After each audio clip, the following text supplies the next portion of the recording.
মানুষ সব সইতে পারে, দুটো জিনিস সইতে পারে না, সবাই জানেন কি বলুন তো? একটি চোখের জল, একটি অহংকার। কিসের অহংকার করছেন আপনারা? আপনি তো পৃথিবীর মালিক নন যে আপনার অহংকার আছে। আপনি পৃথিবীর অতিথি। কয়েকদিনের জন্য এসছেন, কোনো গ্যারান্টি নেই কখন চলে যাবেন, কার কখন টিকিট কাটবে কেউ জানে না।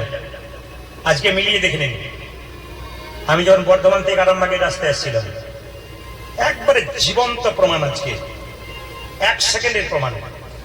আমি গাড়িতে করে আসছি, দেখতে পাচ্ছি দূরে একটা ছেলে পড়ে রয়েছে, লোক ছুটছে খুব জোর, একবারে 30-32 বছর বয়স। আরামবাগ টু একবারে বর্ধমান, আরামবাগ থেকে 15 কিলোমিটার গেলে একবার সামনে একটা গ্রামের মধ্যে রাস্তাতে হঠাৎ দেখতে পাচ্ছি যে সবাই বলছে এই মরে গেল মরে গেল।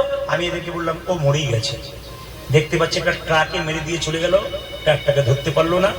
আপনার অবাক হয়ে যাবেন, ছেলেটার মুখটা দেখলে আপনার চমকে যাবেন, গোটা মাথার গেদিটা বেরিয়ে চলে গেছে, গোটা মাথাটা বেরিয়ে, চোখগুলো করে উল্টে গেছে, গোটা মাথাটা থেতলে দিকে। 1 সেকেন্ডের মধ্যে ছেলে যাচ্ছিল পেছনে ব্যাগ নিয়ে, তার মাকে হয়তো বলে গেছে আমি দুপুরবেলা এসে খাবো, আর খেতে পারলো না।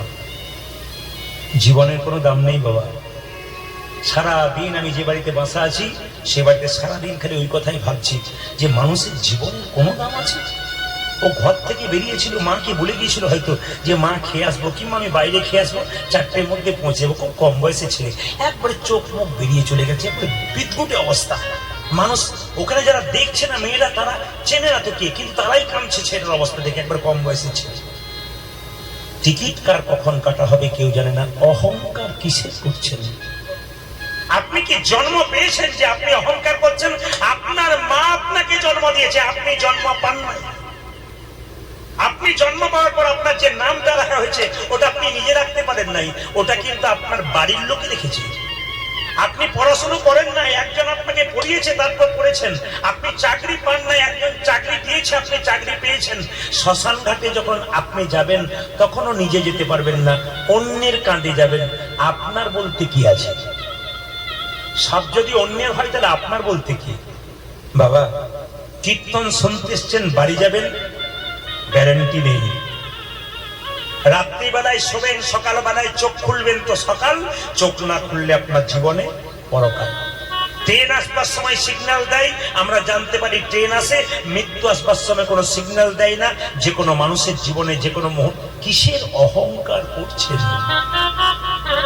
প্রত্যেকটি ভক্তের কাছে নিবেদন রইল, যদি ভেতরে অহংকার আছে, ওই আবরণটাকে মহাপ্রভুর চরণে দিয়ে চলে যাও।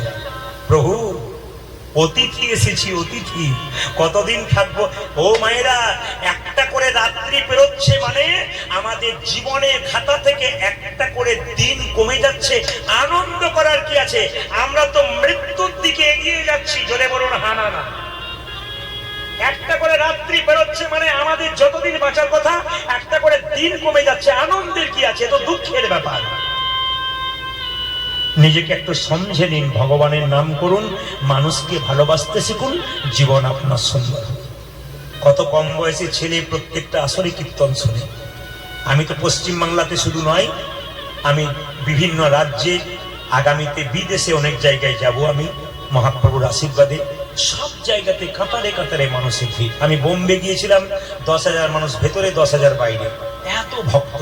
হায়দ্রাবাদ গিয়েছিলাম, একটা স্টেডিয়ামে 35,000 লোক, বুঝতে পারবেন না। ত্রিপুরা গিয়েছিলাম, প্রায় 7-8 বার, এত ভক্তের ভিড়। ইউটিউব দেখে চলে আসছে। তার মানে কি? মানুষ কিছু শিখতে পেরেছে, কিছু জানতে পেরেছে। আমি শুধু একটা কথা বলবো, আপনারা অহংকার ত্যাগ করুন।